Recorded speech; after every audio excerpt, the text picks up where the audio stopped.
Kita dalam nama Yesus, firman Tuhan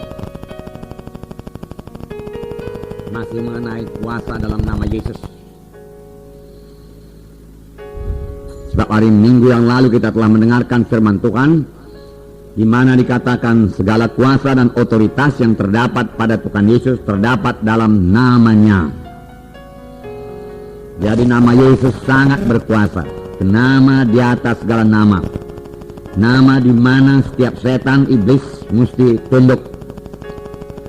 Sepanjang kita memakai dalam nama Yesus tersebut dengan iman, tidak merupakan sebut-sebutan saja, tetapi kita mengenal kuasa yang ada di balik nama tersebut.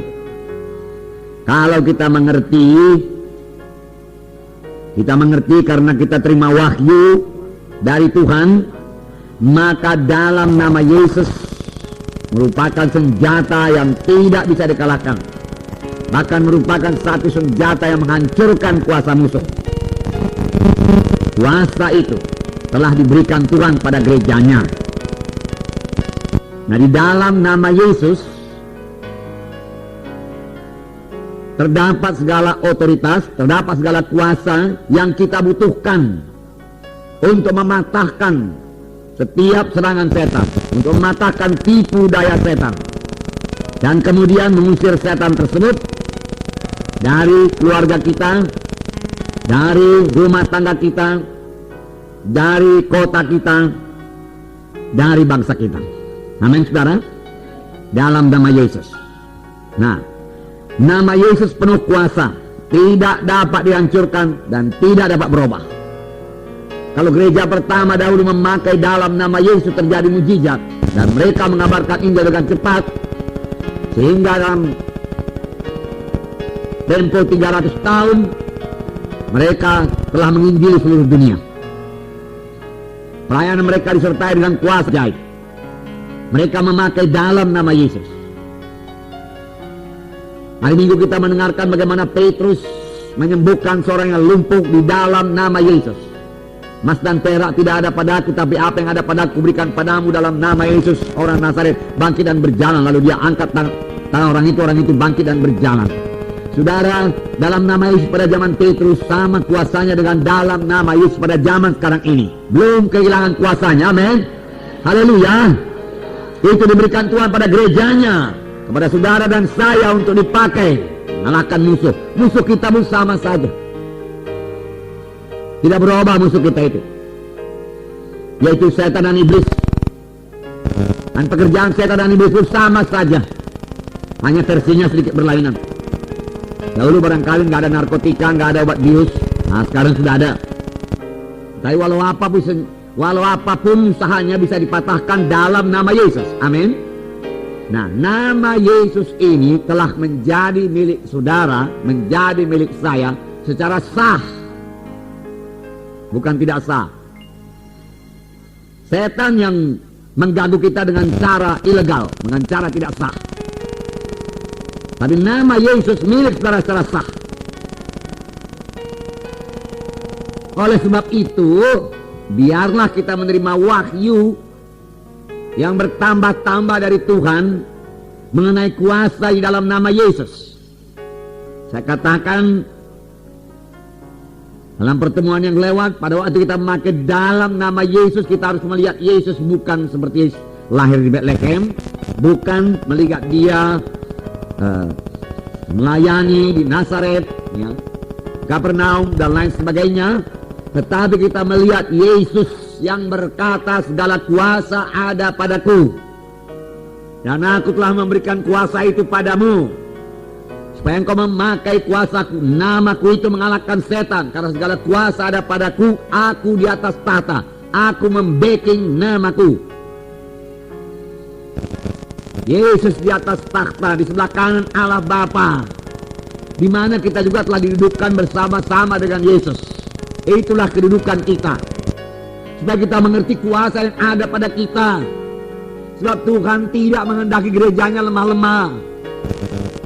Tuhan tidak merencanakan gerejanya untuk dikalahkan setan, atau maju dengan terseok-seok, kata orang dunia ini, dengan jatuh bangun. Ya, tidak. Tuhan menghendaki kita bergerak dengan kemenangan. Oleh sebab itu, nama itu Dia karuniakannya kepada kita. Ini artinya Yesus telah memberikan kepada kita surat kuasa, otoritas yang resmi untuk menggunakan namanya mengalahkan setan. Dalam Markus 16 ayat 17, saya membacakan, inilah dia surat kuasa tersebut. Markus 16 ayat 17. Tanda-tanda ini akan menyertai orang-orang yang percaya. Mereka akan mengusir setan-setan demi namaku. Mereka akan mengusir setan-setan dalam nama Yesus. Biarlah kita mengenal pekerjaan setan.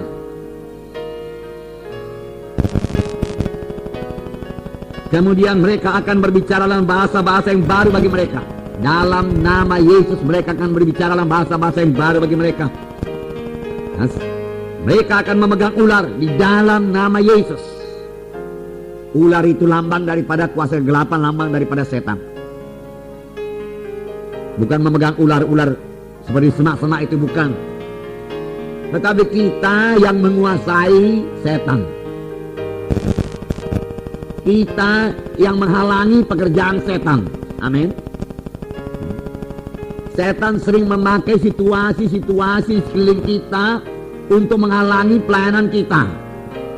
Dalam hal itu kita yang menguasai dia. Bukan situasi itu yang menguasai kita. Kita yang menguasai situasi. Amin. Di dalam nama Yesus. Ini berarti dalam nama Yesus situasi bisa berubah. Keadaan bisa berubah. Di dalam nama Yesus. Karena Yesus masih di atas takhta. Dia memegang kendali, dia memegang kuasa. Sepanjang kita memiliki iman kepada Tuhan Yesus di atas tahta yang memegang kendali, yang bisa mengubahkan keadaan-keadaan di sekitar kita, sehingga keadaan itu menguntungkan kita, memberi berkat bagi kita, ya, melancarkan pekerjaan Tuhan, menghasilkan pekerjaan Tuhan. Pakailah dalam nama Yesus. Jadi kita tidak memandang pada keadaan sekitar kita, seperti Tuhan Yesus menghadapi angin dan gelombang, murid-murid ketakutan. Ya. Tetapi Yesus sama sekali tidak bimbang, tidak takut, bahkan dia tertidur.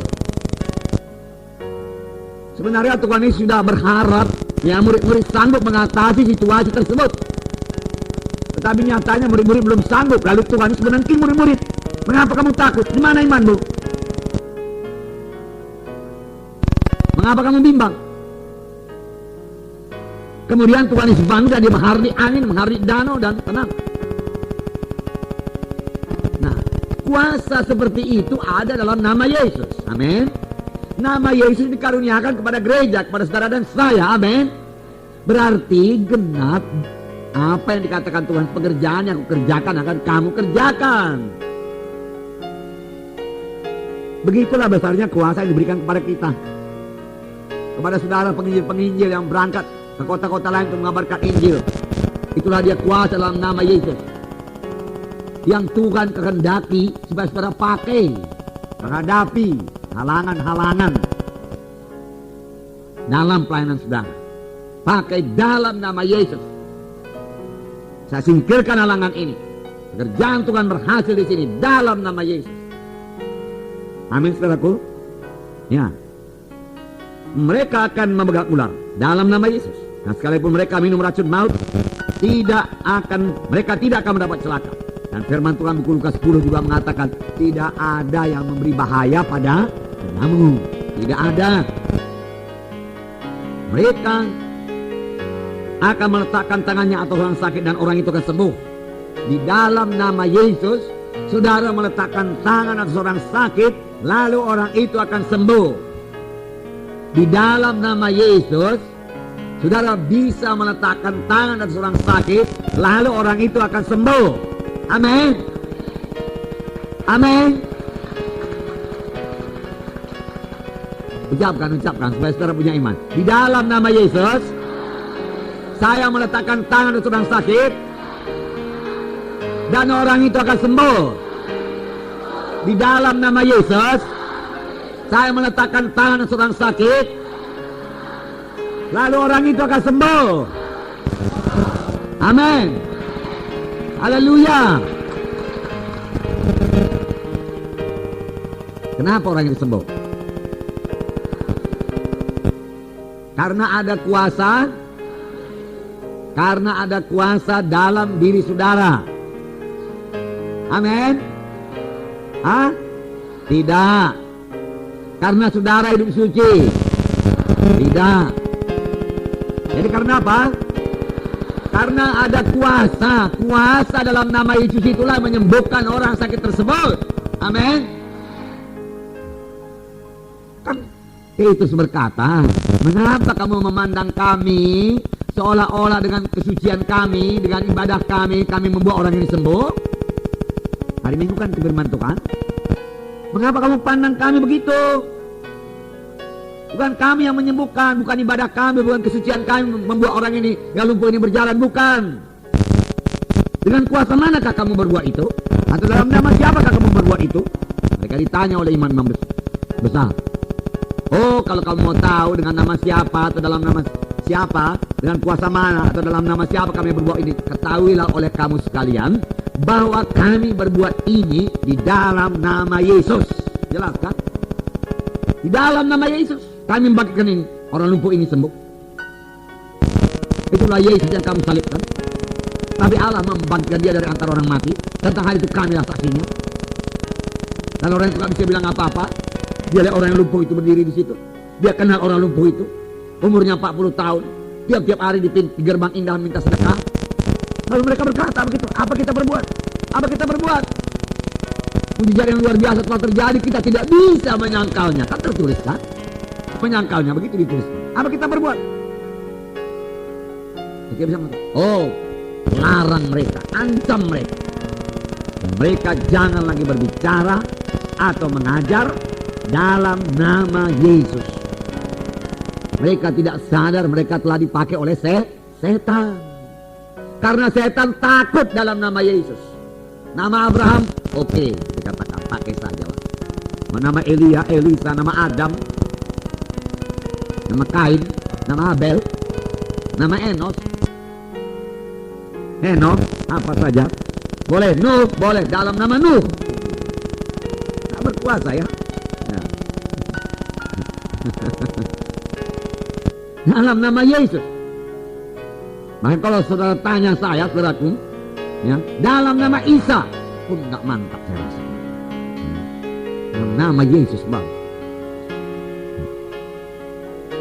Karena hanya ada satu nama, nama di atas segala nama, yaitu nama Yesus yang sudah dikaruniakan kepada saudara. Segala kuasa, segala otoritas ada pada nama tersebut. Dan Tuhan telah memberikannya kepada saudara. Dalam namaku, kamu akan meletakkan tangan atas orang sakit, lalu orang itu akan sembuh. Lalu orang itu akan sembuh. Ini janji Tuhan. Dan dalam pengajaran dasar, asas-asas pengajaran dasar, dasar-dasar pengajaran agama Kristen, dikatakan salah satu dasar pengajaran itu meletakkan tangan. Walaupun banyak gereja memakai kehilangan berkat Tuhan. Bapak-bapak yang mengatakan tangan-tangannya dalam nama Yesus memberkati kepada dalam nama Yesus penyakit keluar dalam nama Yesus. Firmanku tidak kembali dengan kosong, melainkan dia, firman Tuhan tersebut akan melaksanakan apa yang kukehendaki. Tuhan berkata. Jadi saya berapa? 55:11. Betul?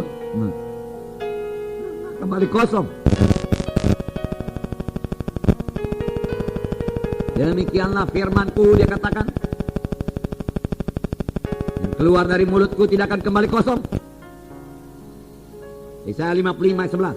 Demikianlah firmanku yang keluar dari mulutku, dia tidak akan kembali kepadaku dengan sia-sia, tetapi ia akan melaksanakan apa yang kukehendaki. Ia akan melaksanakan apa yang kukehendaki. Ia itu siapa?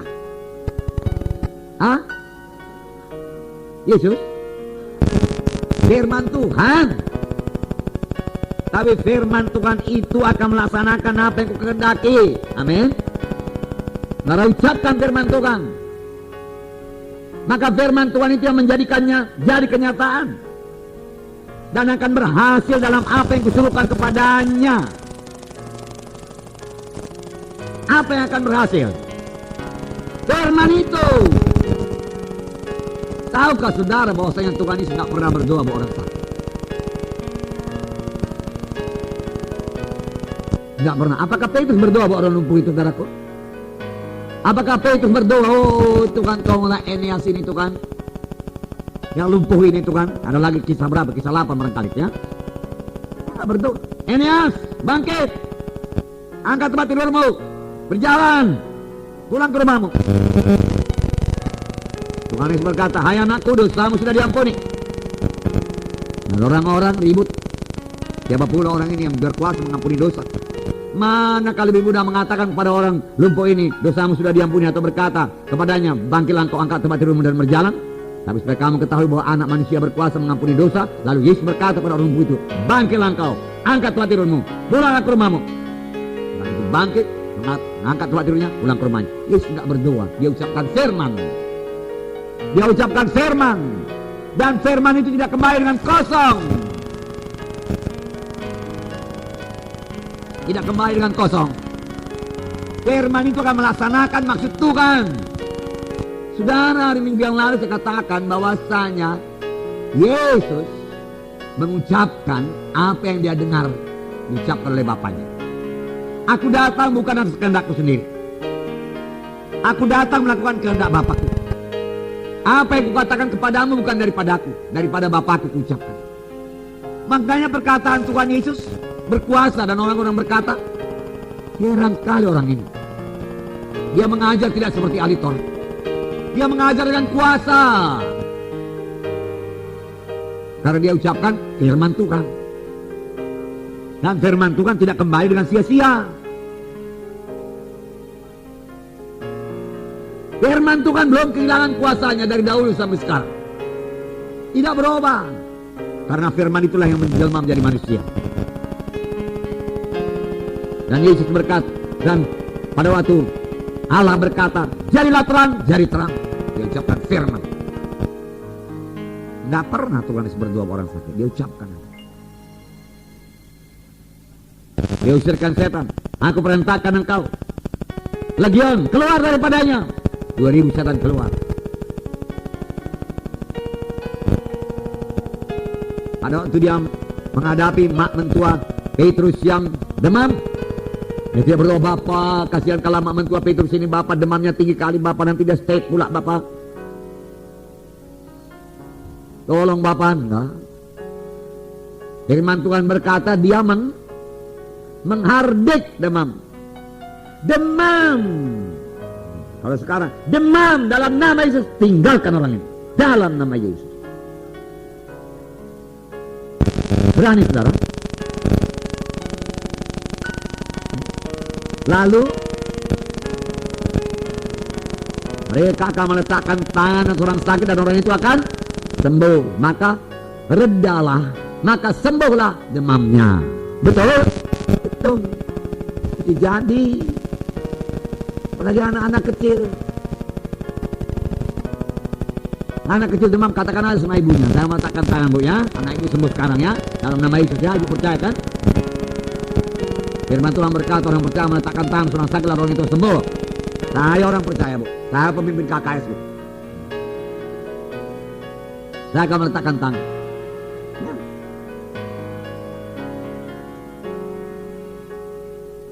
Dalam nama Yesus, demam tinggalkan anak ini demi nama Yesus. Demamnya reda dalam nama Yesus, sembuh dalam nama Yesus. Sekarang sembuh dalam nama Yesus. Maka kuasa surga turun menyembuhkan anak.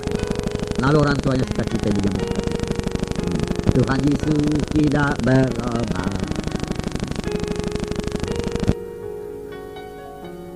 Lalu di luar dia cerita. Luar biasa kuasa Tuhan itu. Sana di rumah siapa itu? Kami kan kumpul setiap hari Rabu. Anakku demam, panas. Letakkannya tangan yang sembuh anakku. Luar biasa pemimpin kakak itu. Hebat dia dipakai Tuhan. Memang begitu ceritanya di luar. Saya bukan saudara yang hebat. Nama Yesus. Dan jangan ambil kemuliaan Tuhan itu. Amin, saudaraku. Ya, kalau saudara merasa diri saudara hebat, jalankan terus lah. Enggak akan berapa lama tahannya itu, saudaraku. Sembuhkan orang sakit. Tuhan Yesus berkata waktu dia mengutus murid-murid, kabarkan Injil, sembuhkan orang sakit. Bagaimana melakukannya? Di dalam nama Yesus. Nah, Matius 28. Ayat 18.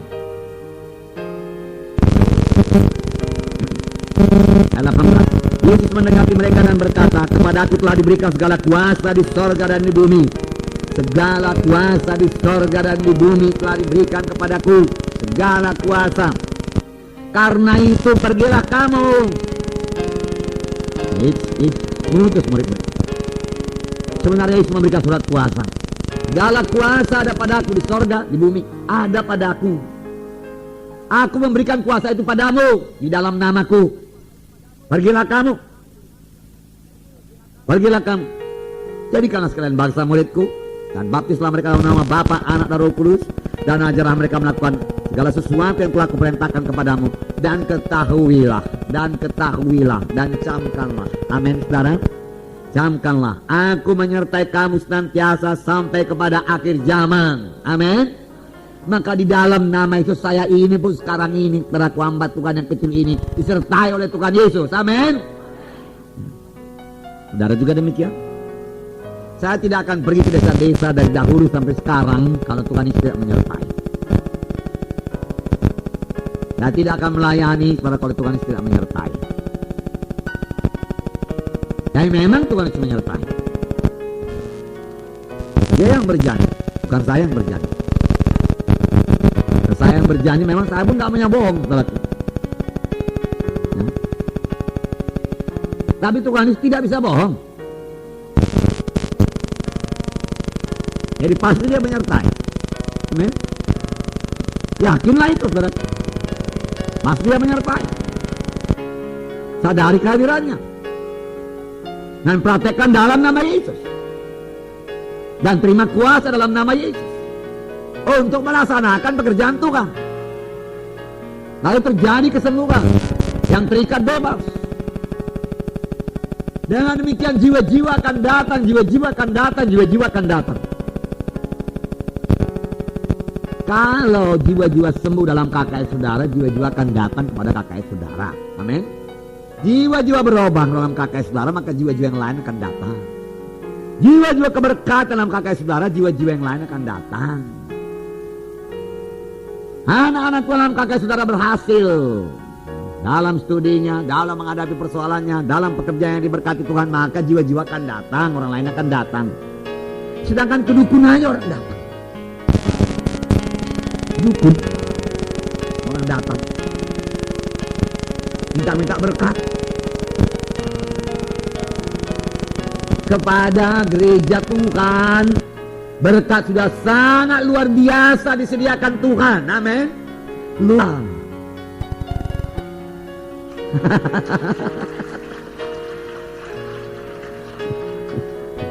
Saudara perhatikan firman Tuhan, saudara. Amin. Ya, jangan di sana lebih memperhatikan. Nanti berkat Tuhan turun ke sana, saudaraku. Ya.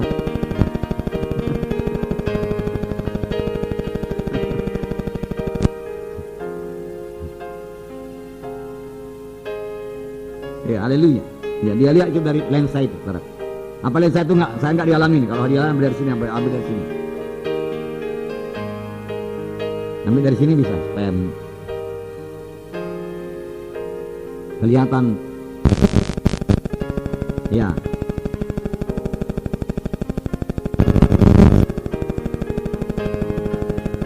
Ecek-eceknya di muka TV.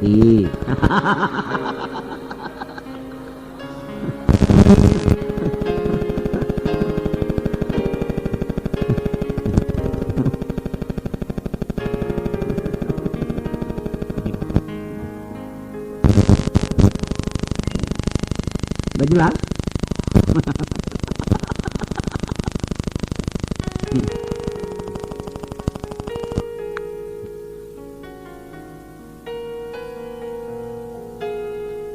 Yesus menyelesaikan pekerjaan yang diberikan kepadanya. Ia menghancurkan pekerjaan iblis, sudah menghancurkan pekerjaan setan. Melalui ketaatannya sampai pada kematian, ia menghancurkan setan dan melucuti kuasanya atas kita. Jadi rupanya karena Yesus taat, kuasa Tuhan mengalir, kuasa Bapaknya mengalir dalam pelayanannya. Amin. Ini membuka rahasia kepada kita. Kalau kita juga taat, sama sebagaimana Yesus taat, maka kuasa Tuhan akan menyertai kita.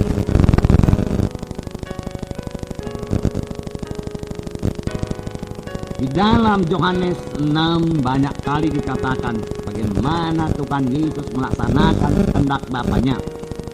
Yohanes 6 ayat 38. Sebab aku telah bukan untuk melakukan kehendakku, tapi untuk melakukan kehendak Dia yang telah mengutus aku. Ini kata Yesus. Biarlah kita juga dapat berkata, sebab aku melayani bukan untuk melakukan kehendakku, tapi melakukan kehendak Yesus yang mengutus aku. Amin. Benarkah saudara diutus oleh Tuhan Yesus?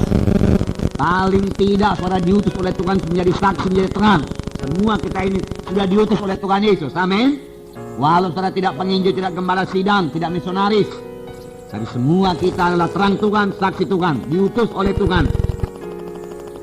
Semua kita tidak bimbang bahwasanya kita adalah anak-anak Allah. Itulah strategi yang dipakai Yesus untuk mengalahkan setan. Yohanes 8 ayat 28. Bagaimana taatnya Tuhan Yesus. Yohanes pasal 8 ayat 28. Maka kata Yesus, apabila kamu telah meninggikan anak manusia, barulah kamu tahu bahwa akulah Dia. Dan bahwa aku tidak berbuat apa-apa dari diriku sendiri, tapi aku berbicara tentang hal-hal sebagaimana diajarkan Bapa kepadaku. Aku berbicara tentang hal-hal yang diajarkan Bapa kepadaku. Ayat 38. Apa yang kulihat pada Bapa, itulah yang kukatakan. Dan demikian juga kamu perbuat tentang apa yang kamu dengar dari bapamu. Ayat 42. Kata Yesus kepada mereka, jikalau Allah adalah bapamu, kamu akan mengasihi aku. Sebab aku keluar dan datang dari Allah. Dan aku datang bukan atas kehendakku sendiri, melainkan Dialah yang mengutus aku. Luar biasa patuhnya Tuhan Yesus. Luar biasa taatnya Tuhan Yesus pada Bapa di sorga. Maka dalam buku Filipi pasal 2 sudah kita baca minggu yang lalu, Dia taat sampai mati di kayu salib. Dan ayat itu juga berkata, itulah sebabnya Allah sangat meninggikan Dia dan mengaruniakan kepadanya nama di atas segala nama. Di mana dalam nama Yesus segala sesuatu yang di sorga, di atas bumi dan di bawah bumi harus tunduk. Amin. Dan nama itu dikaruniakan pada saudara untuk mengerjakan pekerjaan Tuhan. Luar biasa. Dia ditinggikan dan dikaruniai nama di atas segala nama. Dan sebelum Dia naik ke sorga, Ia memberikan nama itu kepada gereja. Ia memulihkan kekuasaan atas dunia ini kepada kita dan memberikan namanya dan segala kuasa yang ada dalam nama itu untuk mengambil kekuasaan, untuk hidup berkuasa di bumi ini. Ini maksud Tuhan memberikan namanya kepada gerejanya, supaya gerejanya berkuasa di bumi ini. Sebab bumi ini bukan milik setan, tapi milik siapa? Milik Tuhan, betul. Milik anak-anak Tuhan. Amin, saudara. Pada waktu Tuhan dulu menciptakan bumi ini, untuk siapa diciptakan? Untuk manusia. Taklukkan isinya, kuasailah bumi ini, miliki bumi ini. Tapi karena dosa satu orang manusia jatuh kepada dosa dan menjadi hamba dosa. manusia di bawah maut. Tapi nanti kita baca firman Tuhan berkata Roma 5 ayat 17, lebih benar lagi karena satu orang yaitu Yesus Kristus, mereka atau anak-anak Tuhan akan hidup dan berkuasa di bumi ini, bukan nanti di sorga. Amin. Sekarang ini kita hidup dan berkuasa, kita yang menguasai bumi ini. Amin, saudara. Luar biasa sukacitanya menjadi anak-anak Tuhan, saudaraku. Yesus tidak bermaksud agar gereja tidak mempunyai kuasa atau dikalahkan. Tuhan tidak bermaksud gerejanya lemah-lemah, menjadi permainan setan, menjadi permainan penyakit, bukan.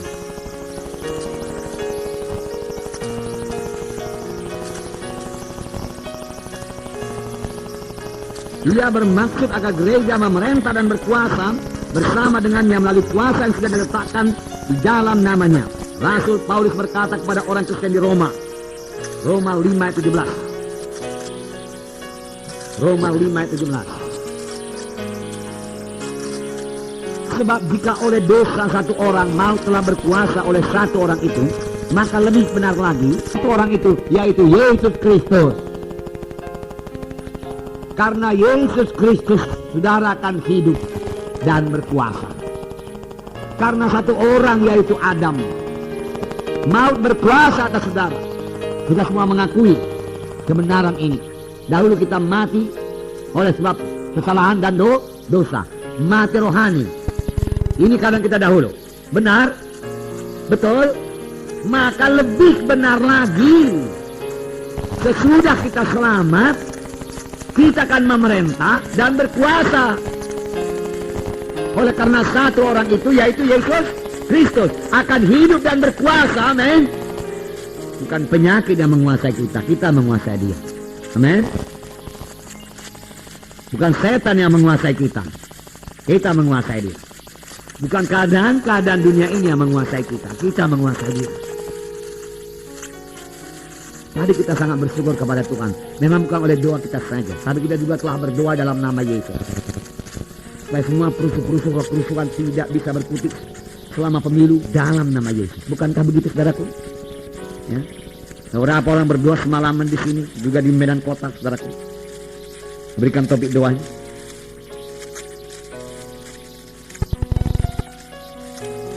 Dan itu telah jadi, makanya kita bersyukur kepada Tuhan, terima kasih kepada Tuhan. Jangan lupa bersyukur kepada Tuhan.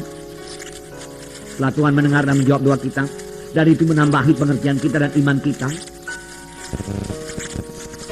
Benar apa kata Maurice Rowe, itu nasib daripada bangsa kita terletak dalam tangan kita. Kita yang berdoa supaya Tuhan memberikan kepada negara kita ini pemerintahan yang baik. Sehingga seperti dalam buku Timotius dikatakan kita boleh beribadah dengan aman dan tentram. Supaya kita boleh mengabarkan Injil seluruh Nusantara Republik Indonesia ini. Dan mendirikan tempat-tempat ibadah. Amin, saudara. Injil diberitakan seluruh Indonesia. Jangan lupa ini kalau saudara berdoa. Sampaikan doa saudara tersebut di dalam nama Yesus. Maka kuasa surga akan bergerak untuk menyampaikan, untuk menggenapkan apa yang saudara minta tersebut, karena saudara telah memintanya di dalam nama Yesus.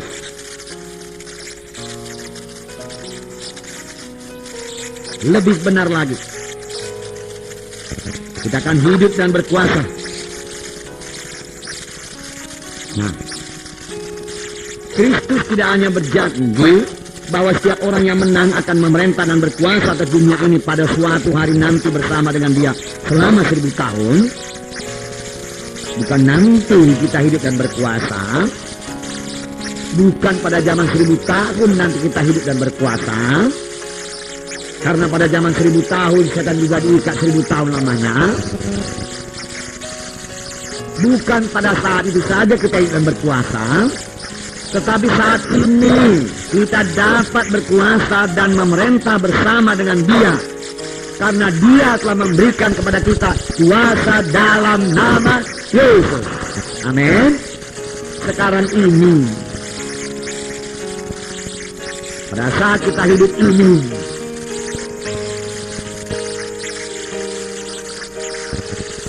kita tidak menunggu untuk dibebaskan dari tangan setan. Kita telah dibebaskan. Amin. Dari kata dikatakan, karena firman Tuhan berkata, kamu akan mengenal kebenaran dan kebenaran itu akan membebaskan kamu. Jikalau anak membebaskan kamu, barulah kamu bebas dengan sesungguhnya. Jadi, kamu akan beroleh kuasa kelak apabila Roh Kudus turun ke atas kamu dan menjadi saksi bagiku Yerusalem, Yudea, Samaria sehingga sampai ke ujung bumi. Sekarang ini, amin. Tidak ada kuasa, beroleh kuasa. Ada kuasa dalam nama Yesus, ada kuasa urapan Roh Kudus. Itu menjadi saksi itu kan. Nah, kita tidak menunggu untuk menjadi ahli waris Allah, tetapi bersama dengan Yesus kita adalah ahli warisnya saat ini. Galatia 4 ayat 7. Galatia pasal 4 ayat 7. Galatia 4 ayat 7. Jadi kamu bukan lagi hamba, melainkan anak. Jikalau kamu anak, maka kamu adalah ahli waris oleh Allah. Benarkah kita anak-anak Allah? Kita tidak usah menunggu menjadi anak-anak Allah. Sekarang kita sudah lahir baru menjadi anak-anak Allah. Dan kalau kamu adalah anak-anak Allah, kamu adalah ahli waris.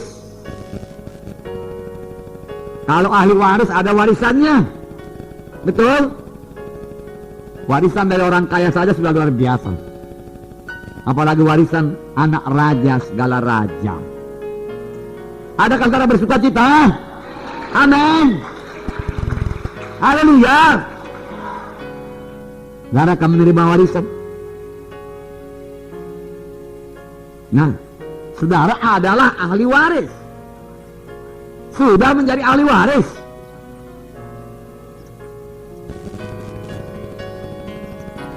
Kita tidak menunggu untuk didudukkan bersama dengan Kristus di tempat-tempat tinggi. Kita sedang duduk bersama dengan Dia sekarang. Di manakah Yesus duduk, saudaraku? Sebelah kanan adalah Bapa di sorga, dan kita didudukkan bersama-sama dengan Yesus. Itulah kedudukan kita, kedudukan kuasa. Supaya kita tahu kedudukan kita. Efesus 2 ayat 6. Saya bacakan. Dan di dalam Kristus Yesus, Ia telah membangkitkan kita juga dan memberikan tempat bersama-sama dengan Dia di sorga.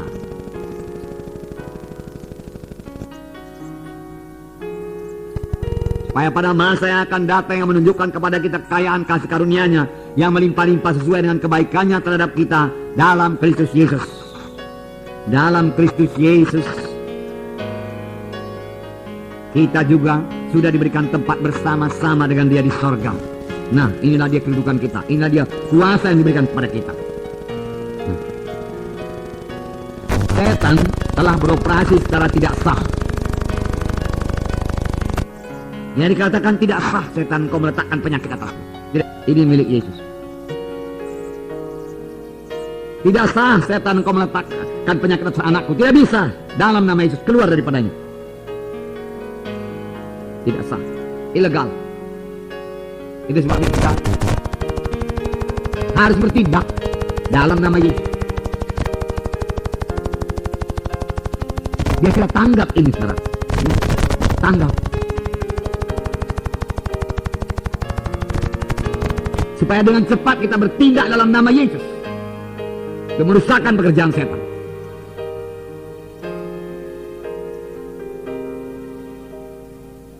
Kita telah diberi kuasa atas segala kekuatan musuh. Dan tidak ada satupun yang memberi bahaya kepadamu. Lukas 10. Ya? Kita telah diberi kuasa atas segala kekuatan musuh. Dan tidak ada yang memberi bahaya kepadamu. Itu dikatakan oleh Tuhan kepada murid-muridnya yang memberi laporan kepada Tuhan Yesus.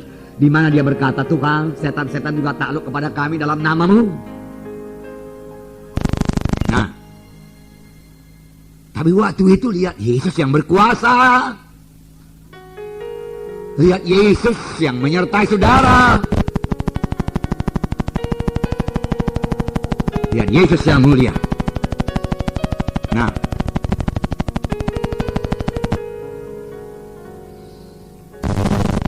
karena iman perlu tindakan, maka Petrus mengangkat orang itu dan menolongnya berdiri. Saat itu juga orang itu disembuhkan.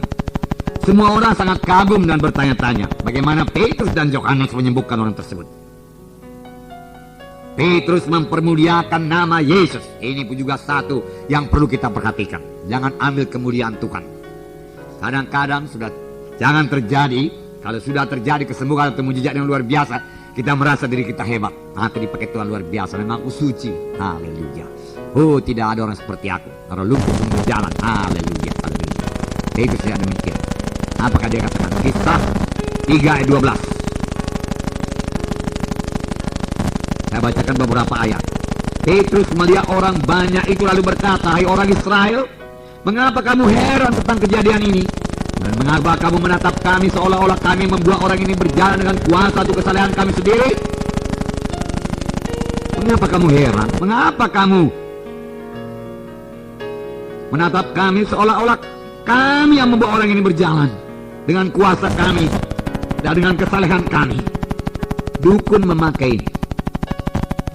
Dia menunjukkan dirinya. Kalau orang dunia mengatakan angker kali dukun itu, saleh kali dukun itu, hebat kali kuasanya dukun itu. Tapi Petrus berkata, bukan dengan kuasa kami, bukan dengan kesalehan kami orang ini sembuh, bukan dengan ibadah kami, bukan. Jangan pandang kepada kami heran-heran demikian. Pandanglah kepada Yesus, heran-heranlah kepada Yesus, dikatakan. Kenapa kamu heran-heran pandang kami? Dikatakan. Ayat 13. Allah Abraham, Allah Ishak dan Yakub, Allah nenek moyang kita telah memuliakan hamba-Nya yaitu Yesus yang kamu serahkan dan tolak di depan Pilatus, walaupun Pilatus berpendapat bahwa ia harus dilepaskan. Tetapi kamu telah menolak yang kudus dan benar serta mengendaki seorang pembunuh sebagai hadiahmu. Demikianlah ia pemimpin kepada hidup telah kamu bunuh, tetapi Allah telah membangkitkan dia dari antara orang mati. Dan hal itu telah tentang hal itu kami adalah saksi. Dan karena kepercayaan dalam nama Yesus, maka nama itu apa? Nama siapa? Maka nama Yesus itu telah menguatkan orang yang kamu lihat dan kamu kenal ini. Dan kepercayaan itu telah memberikan kesembuhan kepada orang ini di depan kamu semua. Karena percaya kepada kuasa dalam nama Yesus, orang ini sembuh, dia katakan.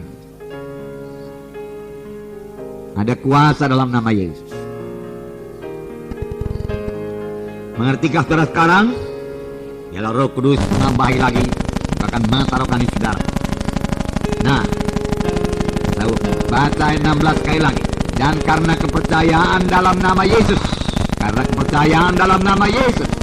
dia sungguh percaya dalam nama Yesus tidak akan gagal. Dia sungguh percaya dalam nama Yesus orang itu akan sembuh. Karena kepercayaan dalam nama Yesus tidak ada kebimbangan. Maka nama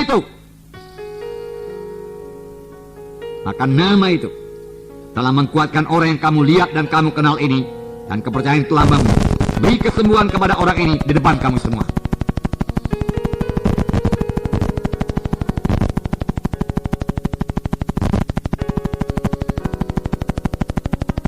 Paulus berkata bahwa nama Yesus telah menguatkan orang ini. Itu sebabnya setan sangat takut kepada nama Yesus. Ia tahu ada kuasa dalam nama Yesus, dan ia tahu ia harus tunduk dalam nama Yesus. Ia tahu ia harus mematuhi perintah kita yang kita sampaikan dalam nama Yesus. Setan tahu. Oleh sebab itu ia sangat takut kepada nama Yesus.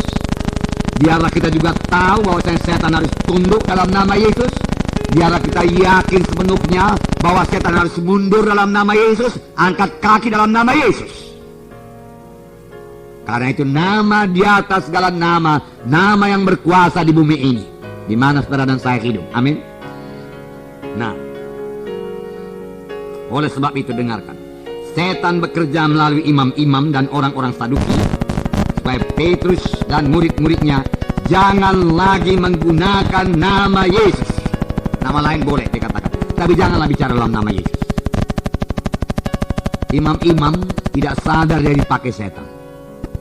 Pemimpin-pemimpin agama pada saat itu dia tidak sadar sudah dipakai setan karena melarang Petrus, melarang orang percaya memakai dalam nama Yesus untuk mengusirkan setan, untuk menyembuhkan penyakit, untuk membangkitkan orang mati.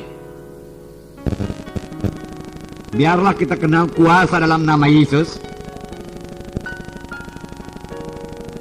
supaya satu kali kelak kita membangkitkan orang mati dalam nama Yesus. Amin.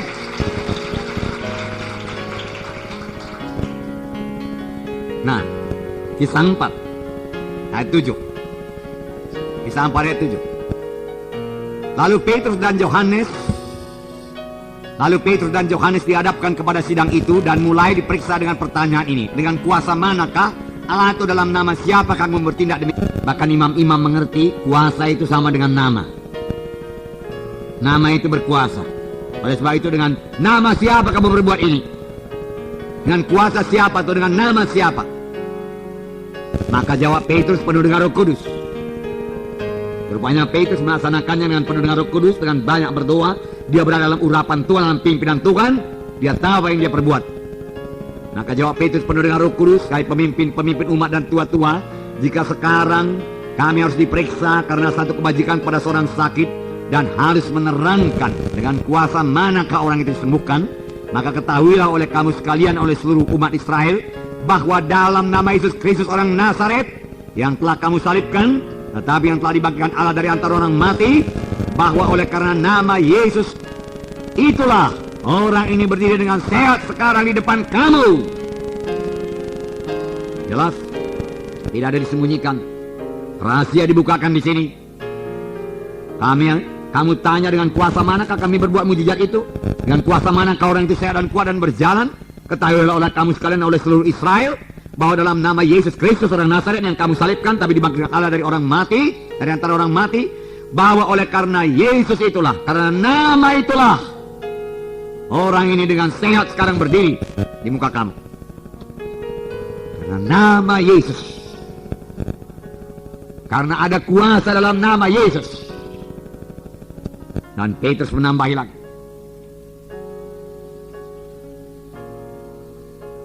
Dan keselamatan ayat 12, dan keselamatan tidak ada dalam siapapun juga selain dalam Dia, oleh sebab di bawah kolong langit ini tidak ada nama lain yang diberikan kepada manusia yang olehnya kita dapat diselamatkan. Dan dalam nama Yesus itu, Petrus berkata, bukannya terdapat kesembuhan tetapi juga keselamatan. Ada terdapat dalam nama Yesus. Dan hanya dalam nama Yesus ada keselamatan. Dari itu kalau kamu tidak percaya kepada nama Yesus, maka kamu akan terhilang. Demikian sebenarnya yang dikatakan oleh Petrus. Nah, imam-imam jadi geger. Dia tidak sadar dia dipakai setan. Apa yang mereka perbuat? Di dalam ayat 14 dikatakan, tindakan apakah yang harus kita ambil terhadap orang-orang ini? Sebab telah nyata kepada semua orang, telah nyata kepada semua penduduk Yerusalem bahwa mereka telah mengadakan suatu mujizat yang menyolok, dan kita tidak dapat menyangkalnya. Orang yang lumpuh itu berdiri di situ, muka dengan imam-imam mengenal dia karena 40 tahun lamanya dia lumpuh dan selalu minta sedekah di pintu bait elok, gerbang indah. Kita tidak dapat menyangkalnya, dia katakan. Itu betul-betul kuasa Tuhan. Kita tidak bisa menyangkalnya. Apa kita berbuat sekarang? Mereka geger. Mereka tertipu. Ayat 17. Tetapi supaya hal itu jangan makin tersiar, jangan makin luas tersiar di antara orang banyak, baiklah kita mengancam dan melarang mereka. Apa yang dia larang? Supaya mereka jangan berbicara lagi dengan siapapun dalam nama itu. Takut dia. Sebenarnya setan yang takut. Dan setan memakai imam-imam, pemimpin-pemimpin agama waktu itu. Demikian tertulis dalam Alkitab. Apa yang mereka berbuat? Ayat 18. Dan setelah keduanya disuruh masuk, mereka diperintahkan supaya sama sekali jangan berbicara atau mengajar lagi dalam nama Yesus. Ya Allah, jangan lagi kamu mengajar dalam nama Yesus. Yang sudah-sudahlah. Jangan berdoa dalam nama Yesus. Jangan sembuhkan orang sakit dalam nama Yesus. Biarkan mereka itu sakit. Kata pemimpin-pemimpin agama ini. Mereka tidak sadar mereka telah dipakai oleh setan. Jangan usir setan dalam nama Yesus. Karena tanda orang percaya mengusir setan dalam nama Yesus. Beberapa pendeta pernah melarang saya untuk jangan mengusir setan dalam nama Yesus.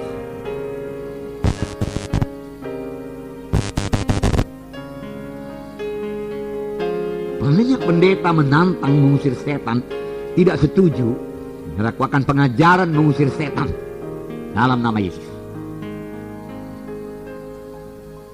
Tapi tidak heran, dalam sidang pertama juga ada yang demikian. Ayat 18, dan setelah keduanya disuruh masuk, mereka diperintahkan supaya sama sekali jangan berbicara atau mengajar lagi dalam nama Yesus. Tapi Petrus dan Yohanes menjawab mereka, silakan kamu putuskan sendiri manakah yang benar di hadapan Allah, taat kepada kamu atau taat kepada Allah.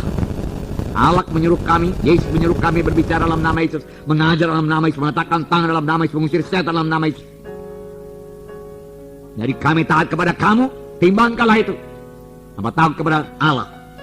Sebab tidak mungkin bagi kami untuk tidak berkata-kata tentang apa yang telah kami lihat dan kami dengar.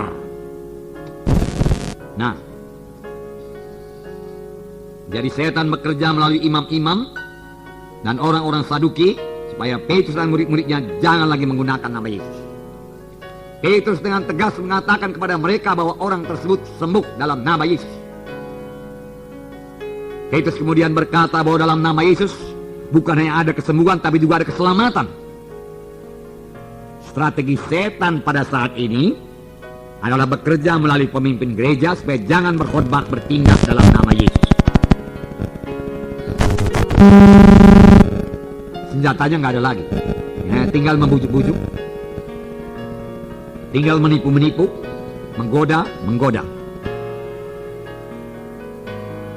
Namun gereja mula-mula maju dalam nama Yesus, sehingga banyak tanda-tanda ajaib dan mujizat dinyatakan. Dalam Kisah Rasul pasal 5 ayat 12, saya bacakan sampai 16. Dan oleh rasul-rasul diadakan banyak tanda dan mujizat di antara orang banyak. Bagaimana dia mengadakannya? Saya mau tanya kepada saudara. Jadilah engkau tanda ajaib, mujizat jadi, begitu saja. Dalam nama Yesus, sembuhlah engkau.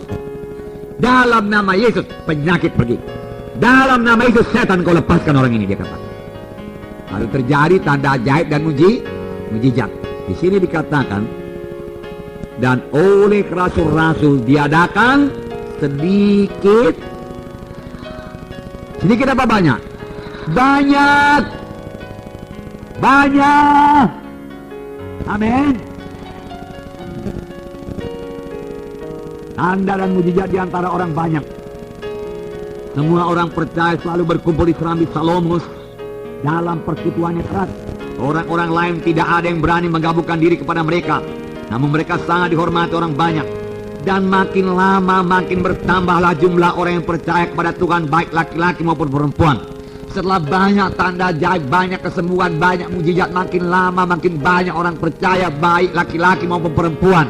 Dan kalau ini terjadi pada gereja modern ini, pada zaman akhir ini, maka banyak laki-laki perempuan juga akan dimenangkan buat Tuhan. Amin. Biarlah kita percayakan nama Yesus. Gereja sekarang banyak program, banyak program. Program muda-mudi, program drama dan lain sebagainya, paraku, ya. Bagus. Tetapi itu saja tidak cukup. Banyak program, seberapa banyak program kita, ada pemutaran film, ada segala macam, bagus semua itu, bagus. Haleluya, puji Tuhan, ya. Tapi kita belum mengimbangi kemajuan sidang pertama hanya dengan itu. Memang membawa berkat. Loh, yang selamat 3.000, yang selamat 5.000. Gereja pertama mempunyai wahyu tentang kuasa yang terdapat di dalam nama Yesus, dan mereka memakai nama Yesus itu walaupun mereka dilarang oleh imam-imam. Lalu terjadilah banyak tanda ajaib dan mujizat karena mereka memakai nama Yesus.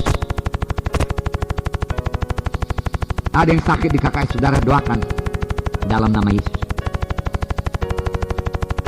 Ada yang lemah di KKS, saudara dalam nama Yesus. Roh kelemahan, saya perintahkan engkau keluar dari orang ini, dari anak Tuhan ini dalam nama Yesus, sehingga dia kuat dalam nama Yesus. Dalam nama Yesus, roh kemurungan, roh putus asa, keluar engkau. dari jiwa ini dalam nama Yesus. Engkau mesti tunduk, hai roh murung, dalam nama Yesus. Engkau tidak bisa melawan dalam nama Yesus. Itu nama di atas segala nama. Engkau mesti tunduk dalam nama Yesus. Engkau mesti pergi dalam nama Yesus. Saya yang berperintah kepada di dalam nama Yesus. Aku tidak bimbang dalam nama Yesus. Engkau mesti patuh pada perintah ini dalam nama Yesus. Pergi dalam nama Yesus. Amin. Yang sudah mengerti melaksanakannya? Ya.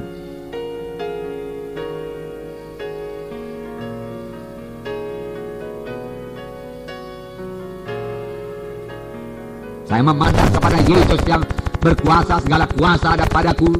Aku telah memberikan kuasa itu kepadamu. Maka saya pun berdoa dalam nama Yesus, engkau roh tawan keluar daripada orang ini. Dalam nama Yesus. Engkau mesti pergi dalam nama Yesus.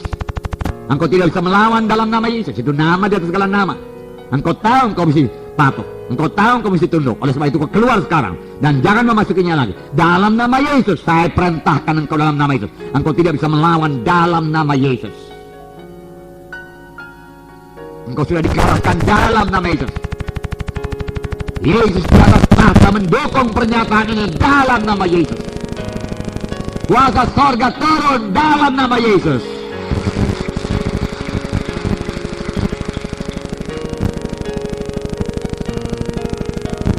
Sudah mengerti berdoa orang sakit?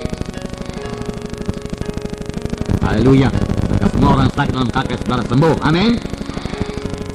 Haleluya. Haleluya. Nah, dan makin lama makin bertambahlah jumlah orang yang percaya kepada Tuhan, baik laki-laki maupun perempuan.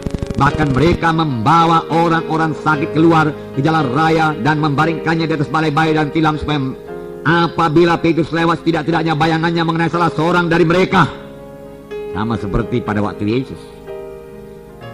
Dan juga orang banyak dari kota-kota di sekitar Yerusalem. Orang banyak dari kota-kota sekitar Yerusalem. Jalan kaki mereka itu waktu itu ya. Kalau sekarang ini saudaraku, kalau sekitar Medan saudaraku, bukan hanya Tanjung Merawa, Lubuk Pakam, Pancur Batu, Binjai, Belawan. Bukan hanya itu. Kalau bilang sekitar Medan itu termasuk Siantara, Tarutung, Borong-Borong, saudara, Kisaran, Tanjung Balai, Tanjung Langkat sana saudaraku, oh semua datang. Bisakah mereka datang? Bisa kalau mujizat terjadi terus menerus.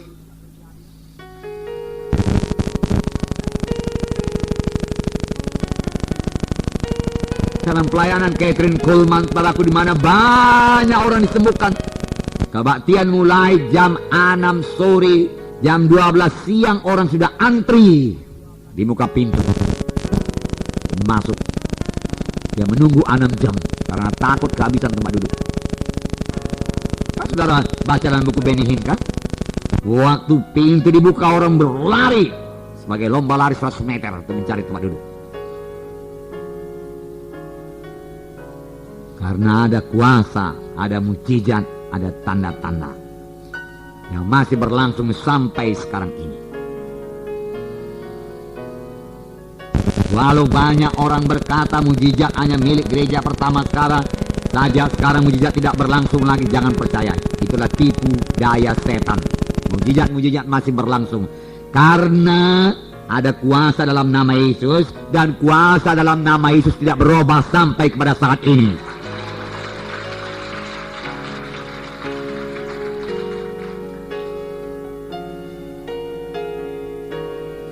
Nah, ada yang menghadapi masalah keuangan. Banyak orang menyiksa dirinya dengan berpikir berjam-jam mengenai bagaimana mengatasi masalah keuangan. Apakah aku datang saudaraku ini pinjam uang, apakah aku ke sana ke bank pinjam uang, dan ini itu sebagainya. Segala cara dipikirkannya sampai berjam-jam. Segala barang yang bisa dijual dipikirkannya saudaraku. Hanya satu perkara yang tidak perbuat, dia tidak mengusirkan roh setan yang mencengkeram keuangannya, yang menutup berkatnya. Ya, seharusnya dia harus berdoa, hai setan, lepaskan cengkeramanmu atas berkat Tuhan, yang sudah Tuhan berikan kepadaku, karena aku bukanlah orang yang dibawa kutuk, aku dibawa berkat Abraham. Aku sudah memberikan korbanku, maka Tuhan pasti memberkati aku. Setan, lepaskan tanganmu dalam nama Yesus. Harusnya dia berbuat demikian. Orang tua mendapati anaknya terikat ganjang atau memakai narkotika, saudara tidak mau pulang malam, berkeliaran di luar, saudara menjadi kurus kering pucat karena ganja narkotika. Saudara, hatinya menjadi susah, lalu dia bawalah anaknya berobat mula-mula ke psikiater, ke dokter, supaya anaknya bebas daripada ganja tersebut, tapi tidak bebas juga. Akhirnya dia bawalah anak itu ke dukun, lalu setannya bertambah 7 kali lipat dari yang mula-mula, dan keadaan anak itu bertambah parah. Tapi sebagai orang tua yang percaya kepada Tuhan, dia harus datang kepada Tuhan, berdoa buat anaknya, kemudian memanggil anaknya dan meletakkan tangan kepada anaknya tersebut dan berkata, di dalam nama Yesus, saya orang tua anak ini mengusir engkau setan, roh penipu, roh perusak, roh pembinasa yang mengikat anakku ini. Sekarang kau lepaskan dia daripada ganja dalam nama Yesus. Keluar daripadanya, engkau mesti pergi, hai setan. Aku berdoa dalam nama Yesus, nama di atas segala nama, di mana Yesus sebelah kanan Allah Bapa mendengarkan doa ini, dan apa yang kuminta kepada Bapa dalam nama Yesus, Ia mengabulkannya. Maka sekarang setan, engkau pergi dalam nama Yesus. Lepaskan anakku dalam nama Yesus. Amin. Haleluya.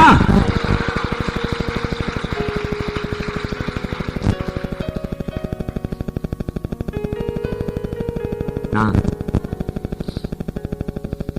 puji Tuhan, Anda sudah mengerti. Puji Tuhan.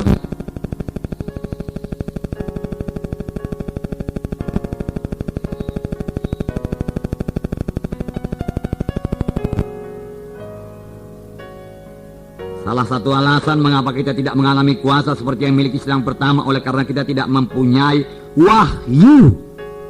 Ada wahyunya itu. Kalau saudara sudah dapat lembaran, ada wahyu mengenai kuasa dalam nama Yesus.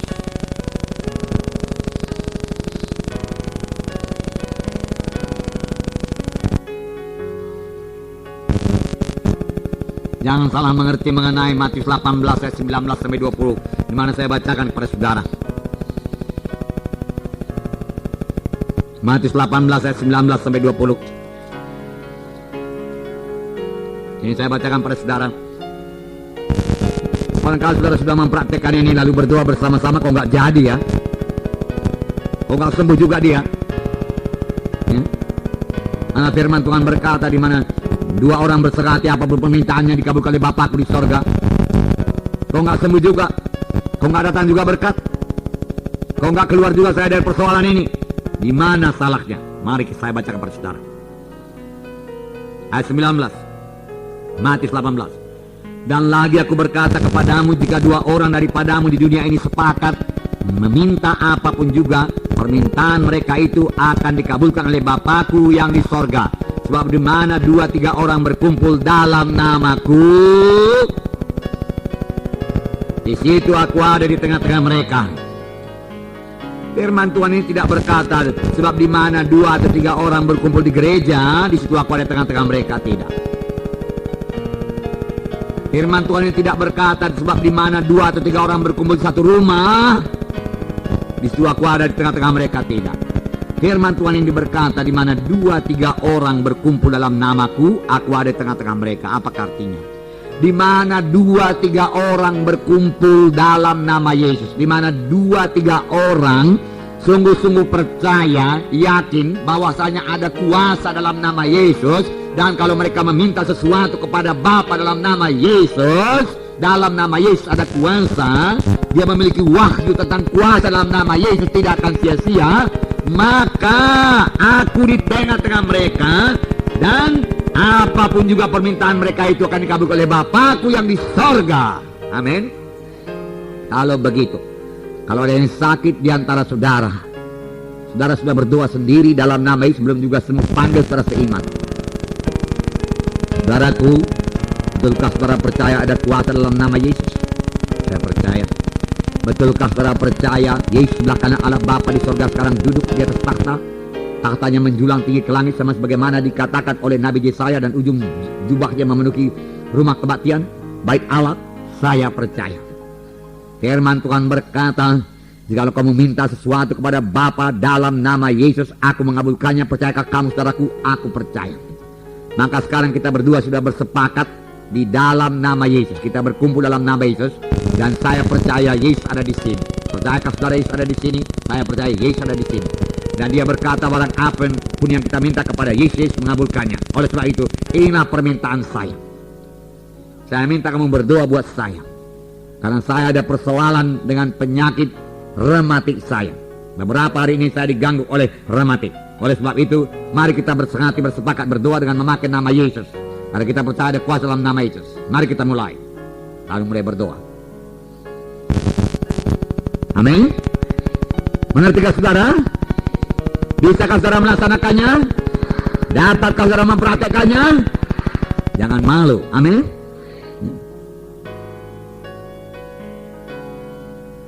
Haleluya.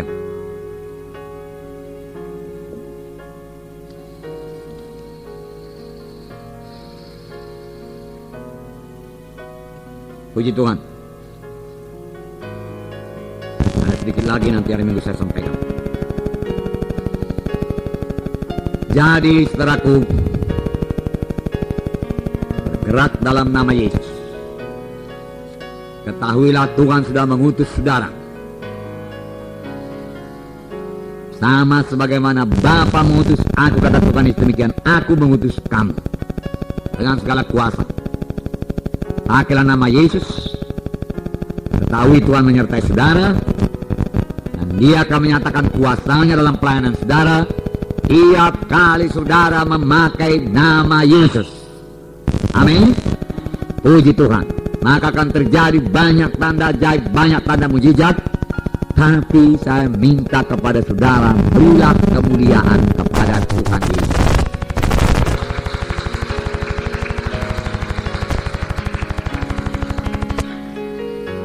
Satu perkara lagi. Katakan, Yesus merendahkan dirinya dan taat sampai kepada maut. Dan dia memiliki nama di atas segala nama.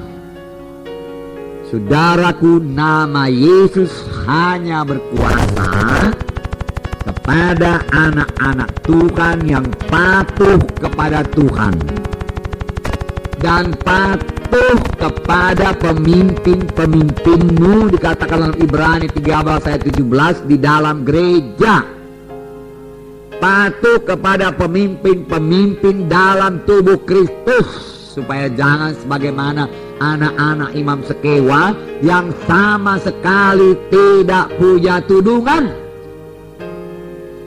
Dan setan membelasah dia, dan dia lari. Firman Tuhan berkata dia lari dengan bertelanjang. Lalu setan merobek pakaiannya. Jangan keluar dari tudungan tubuh Kristus. Kalau saudara mau mengusir setan dengan berhasil, ingat, kepala jemaat yaitu Tuhan Yesus. Saudara keluar dari jemaat, siapa tuduhan saudara? Di mana perlindungan saudara? Bahkan karunia Roh Kudus diberikan Tuhan kepada gereja untuk kepentingan bersama, bukan untuk membesarkan diri, menyatakan diri hebat. Tidak. Pada waktu Petrus dipandangi orang hebat, karena Petrus ini bukan orang lumpuh, sama seperti Yesus. Hebat Petrus, suci Petrus, ini orang yang saleh, beribadah. Petrus berkata, jangan pandang demikian kepada kami, seolah-olah dengan ibadah kami, kesalehan kami, kekuatan ibadah kami, kesucian kami orang ini sembuh. Jangan, bukan. Orang ini sembuh bukan karena kami, bukan karena kuasa kami, tapi orang ini sembuh karena nama Yesus. Dia katakan Allah mempermuliakan anaknya Yesus Kristus. sedikit pun Petrus tidak mengambil kemuliaan. Lalu Petrus berjalan terus dalam kuasa Tuhan. Dia diizinkan Tuhan terus memakai nama Yesus. Dan nama Yesus yang diucapkan Petrus tetap berkuasa. Amin, saudara.